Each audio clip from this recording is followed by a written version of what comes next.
मैंने उसे अपनी बाहों में भर लिया और वो भी मुझसे ऐसे चिपक गई जैसे बरसों से मेरे लिए तरस रही हो। मैंने उसे बहुत देर तक गले से लगाए रखा। हमारा दिल इतनी जोर जोर से धड़क रहा था कि अगर कोई हमारे आसपास खड़ा होता तो उसे हमारी धड़कन साफ सुनाई देती। हम दोनों बहुत देर तक एक दूसरे में खोए रहे और एक दूसरे को सहलाते रहे, लेकिन ये सारे काम करने के लिए वो जगह ठीक नहीं थी। इसलिए हम दोनों अपने कमरे में आ गए और हेलो दोस्तों, आज की इस रोमांचक कहानी में आप सभी का स्वागत है। मेरा नाम समीर है। मैं 21 साल का एक नौजवान लड़का हूँ। गांव के बाकी लड़कों की तरह मैं भी शहर में नौकरी करने ही आया था। हम सब एक बड़ी सी कंपनी में काम करते थे। ये कंपनी बच्चों के खिलौने और घर का जरूरी सामान बनाती थी। हम सारे दोस्त खूब मन लगाकर काम करते थे और मस्ती भी करते थे। रहने के लिए हमने एक किराए का घर ले लिया था और कंपनी तक आने जाने के लिए कंपनी ने ही हमें एक बस दे दी थी। हमारी जिंदगी बहुत मजे से कट रही थी और जिंदगी में किसी भी चीज की कमी नहीं थी। दोस्तों के साथ टाइम पास भी हो जाता था और काम करने में भी मन लगता था। एक दिन की बात है। पूरे दिन काम करने के बाद हमें पता चला कि कंपनी की बस खराब हो गई है, जिस वजह से नाइट शिफ्ट वाले लोग कंपनी नहीं आ पाएंगे और हम लोग वापस घर नहीं जा पाएंगे। हमारे मैनेजर ने हमसे कहा, अगर तुम लोग नाइट शिफ्ट वालों का भी काम कर लो तो तुम लोगों को डबल पैसे मिलेंगे। मैं दिन भर काम करके पहले से ही थक गया था। मैनेजर की बात सुनकर मेरा मूड और खराब हो गया।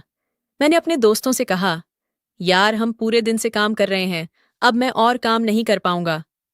मुझे बहुत थकावट हो रही है और नींद भी आ रही है। तब तक मेरा एक दोस्त बोल पड़ा, अरे यार, हमें घर जाकर करना ही क्या है। 2-3 घंटे का काम और रह गया है, उसके बाद तो फिर सोना ही सोना है। और ये काम हम फ्री में थोड़े ही कर रहे हैं, हमें डबल पैसे भी तो मिलेंगे। वैसे भी कल हम सबकी छुट्टी है, तो कल भी दिन भर सोएंगे। आज बस थोड़ी देर की ड्यूटी और कर लेते हैं, उसके बाद तो फिर मजे ही करने हैं। उसने अपनी बात खत्म ही कर पाई थी, तब तक मेरा दूसरा दोस्त बोल पड़ा, समीर, हम पूरा दिन काम ही तो करते हैं। अगर आज रात थोड़ा ज्यादा काम कर लेने से थोड़े ज्यादा पैसे मिल जाएंगे तो इसमें बुराई क्या है। और वैसे भी हम इस शहर में पैसे कमाने के लिए ही तो आए हैं। मुझे अपने दोस्तों की बात सही लगी। उनकी बात सुनकर मैं भी नाइट शिफ्ट के लिए तैयार हो गया। नाइट शिफ्ट करने वालों को चाय नाश्ता सब कुछ मिलता था और ज्यादा काम भी नहीं करना पड़ता था। हम सब ने साथ मिलकर सारा काम खत्म किया और हंसी मजाक में रात कब गुजर गई पता ही नहीं चला। काम खत्म करके हम सब वापस अपने कमरे में आ गए। आज छुट्टी का दिन था तो सब आराम करने में लगे हुए थे। दूसरे दिन नई सुबह हुई और हम सब फिर से काम पर पहुंच गए। कंपनी में जाकर हमें पता चला कि हमारी कंपनी को बहुत सारे ऑर्डर मिल रहे हैं। ज्यादा ऑर्डर मिलने की वजह से हमें कंपनी में और भी ज्यादा लोगों की जरूरत थी। धीरे धीरे हमारे मैनेजर ने लड़कियों को भी कम पर लगाना शुरू कर दिया था। पर लड़कियां केवल दिन में ही काम करती थीं, क्योंकि रात में काम करना उनके लिए सुरक्षित नहीं था। कंपनी में लड़कियां आने की वजह से हमारा मन और भी ज्यादा लगने लगा था। हमारे यूनिट में एक लड़की काम करती थी जिसका नाम मुस्कान था। वह बहुत ही सुंदर और प्यारी सी लड़की थी। मुस्कान बहुत ही मेहनती थी।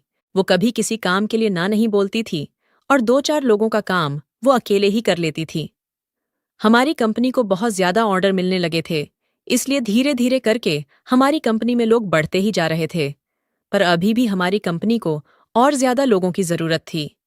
देखते देखते काम इतना ज्यादा बढ़ गया कि हम लोग रात में भी काम करने लगे। धीरे धीरे लड़कियों ने भी नाइट शिफ्ट करना शुरू कर दिया था। हमारी कंपनी की एक खासियत ये थी कि पैसा भी अच्छा खासा देते थे और मेहनत भी करवाते थे। जैसे जैसे कंपनी का काम बढ़ता गया, वैसे वैसे और भी ज्यादा लड़कियों में कंपनी ज्वाइन करना शुरू कर दिया था। उन्हीं नई लड़कियों में से एक लड़की थी जिसका नाम प्रिया था। वो करीब 19 साल की थी और देखने में एकदम भोली सी थी। वह शुरू शुरू में तो हमसे बात नहीं करती थी, पर जैसे जैसे समय बीतता गया हमारी जान पहचान भी बढ़ती गई। एक दिन की बात है कि प्रिया नाइट शिफ्ट कर रही थी, तो मैंने उसके पास जाकर उससे पूछा, आप यहाँ रात में कैसे रुक गए? वह बोली, मैं अकेली नहीं हूं, मेरी कुछ और सहेलियां भी रुकी हुई हैं। और वैसे भी जब हम दिन भर यहाँ काम करते हैं तो फिर रात में रुकने में क्या ही दिक्कत है। मैंने उससे पूछा, आप यहाँ कहाँ रहती हो? तो उसने कहा, मैं किराए पर कमरा लेकर रहती हूँ। हम बहुत सारी सहेलियां एक साथ गांव से आए थे और एक साथ ही कमरा लेकर रहते हैं। जब उसने अपने मोहल्ले का नाम बताया तो मैं समझ गया कि ये तो मेरे बगल वाले मोहल्ले में ही रहती है, पर हमारी कभी मुलाकात नहीं हुई। मुझे ये जानकर बड़ी खुशी हो रही थी कि प्रिया मेरे आसपास ही रहती है। धीरे धीरे हम दोनों में जान पहचान बढ़ने लगी। हम दोनों काफी देर देर तक एक दूसरे से बातें करते रहते थे। सच बताऊं तो मैं उसकी तरफ आकर्षित होने लगा था। वो मेरे बारे में क्या सोचती है मुझे ये तो नहीं पता था, पर मैं उससे प्यार करने लग गया था। अब हम दोनों काफी वक्त एक दूसरे के साथ बिताते थे, यहाँ तक कि हम दोनों अपना काम भी एक साथ ही करते थे। मैनेजर हमें रात में ही बता देते थे कि हमें सुबह तक कितने पैकेट तैयार करने हैं। हम दोनों अपने अपने पैकेट उठाकर ले आते थे और बातें करते करते सारा काम खत्म कर लेते थे। इस तरह हम दोनों बातें भी कर लेते थे और हमारा सारा काम भी खत्म हो जाता था। समय धीरे धीरे बीत रहा था, पर हमें ऐसा करते करते महीनों बीत चुके थे। अब हम दोनों एक दूसरे से बातें किए बिना रह ही नहीं पाते थे। हम दोनों पूरा दिन बातें करते थे, पर फिर भी हमारी बातें खत्म ही नहीं होती थीं।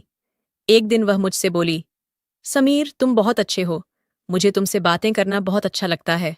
मैंने कहा, मुझे तो तुम तब से पसंद हो जब मैंने तुम्हें पहली बार देखा था। जब तुम पहली बार वो लाल ड्रेस पहनकर आई थी तो किसी खूबसूरत परी की तरह लग रही थी। मेरी बात सुनकर वो शर्मा गई और मेरे गले से लग गई। मैंने उससे कहा, तुमसे बात किए बिना मेरा दिन पूरा नहीं होता है। तुमसे बात कर लेता हूं तो सब कुछ अच्छा लगने लगता है, और ऐसे ही बातों बातों में कब हमारे सारे आर्डर तैयार हो गए हमें पता ही नहीं चला। रात के करीब 4 बज रहे थे और हमारी छुट्टी 5 बजे होती थी। हम दोनों काम करके बुरी तरह थक चुके थे, इसलिए कुछ देर आराम करने के लिए हम दोनों कंपनी के गोदाम में आ गए। हमें पता था कि यहाँ हमें कोई भी डिस्टर्ब नहीं करेगा। हम दोनों एक दूसरे की बाहों में बाहें डालकर बैठे हुए थे। मैं उसके दिल की धड़कन साफ साफ सुन सकता था और उसके हाथ पैर भी कांप रहे थे। मैंने उससे पूछा, प्रिया, तुम्हें डर लग रहा है क्या? वह बोली, नहीं, बिल्कुल नहीं, मुझे किस बात से डर लगेगा। लेकिन मैं समझ गया था कि मुझे उसके शरीर की कंपन को कैसे खत्म करना है। फिर मैंने उसे अपनी बाहों में भर लिया और वो भी मुझसे ऐसे चिपक गई जैसे बरसों से मेरे लिए तरस रही हो। मैंने उसे बहुत देर तक गले से लगाए रखा। हमारा दिल इतनी जोर जोर से धड़क रहा था कि अगर कोई हमारे आस पास खड़ा होता तो उसे हमारी धड़कन साफ सुनाई देती। हम दोनों बहुत देर तक एक दूसरे में खोए रहे और एक दूसरे को सहलाते रहे, लेकिन ये सारे काम करने के लिए वो जगह ठीक नहीं थी, इसलिए हमने ज्यादा कुछ नहीं किया। मैं नहीं चाहता था कि उसकी इज्जत पर कोई आंच आए। फिर हम दोनों ने प्लान किया कि हम दोनों कल छुट्टी ले लेंगे। सुबह हुई और हमारी छुट्टी भी हो गई और उसके बाद हम दोनों अपने अपने घर आ गए। प्लानिंग के हिसाब से हम दोनों ने आज के दिन की छुट्टी ले ली थी। प्रिया की सारी सहेलियां और मेरे सारे दोस्त काम पर जा चुके थे और हम दोनों अपने अपने घरों में अकेले थे। प्रिया ने मुझे अपना एड्रेस बताया और मैं उसके पास पहुंच गया। उसने हम दोनों के लिए खाना बनाकर रखा था। पहले हम दोनों ने खाना खाया और फिर खूब सारी बातें की। हम दोनों की बातें खत्म होने का नाम ही नहीं ले रही थीं। उसके बाद हमने एक साथ बैठकर कुछ वीडियो देखे। कुछ देर बाद फिर से हम दोनों के शरीर में कंपन होने लगी और इस बार हम दोनों की मदहोशी का ठिकाना नहीं रहा। प्रिया मुझसे बोली, अब बस समीर, मुझसे अब और सब्र नहीं होगा। हम दोनों ने गहरी सांस लेना शुरू कर दिया था। उसके उभार इतने मुलायम और सुंदर थे कि मैंने उनके साथ खेलना शुरू कर दिया। उन्हें महसूस करने से ऐसा लग रहा था कि मानो इससे पहले उन्हें कभी किसी ने हाथ नहीं लगाया हो। मेरे छूने से उसके शरीर में एक अजीब सा उबाल आ गया था और हम दोनों उसी उबाल में खो गए। हमारे सारे दोस्त कंपनी में काम कर रहे थे और हम यहाँ अपना काम कर रहे थे। हम पूरे दिन कमरे में ही बंद रहे और शाम को खाना खाने के लिए ही निकले। हमारा पूरा शरीर थकान की वजह से चूर हो चुका था। जब हमारा शरीर जवाब देने लगा तो हम दोनों आराम करने लगे और हमें कब नींद आ गई समझ ही नहीं आया। कुछ घंटों के बाद प्रिया ने मुझे जगाया और मुझसे कहा, समीर, अब तुम्हें अपने घर जाना चाहिए। मेरी सहेलियों के वापस आने का समय हो रहा है।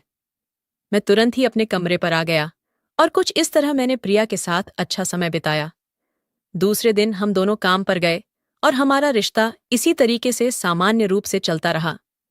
कमेंट करके जरूर बताइएगा कि आपको ये कहानी कैसी लगी। अगर आपको ये कहानी पसंद आई हो तो इसे लाइक करें और अपने दोस्तों के साथ भी शेयर करें। आगे भी ऐसी रोमांचक कहानियों के लिए हमारे चैनल को सब्सक्राइब करें और बेल आइकन दबाना ना भूलें।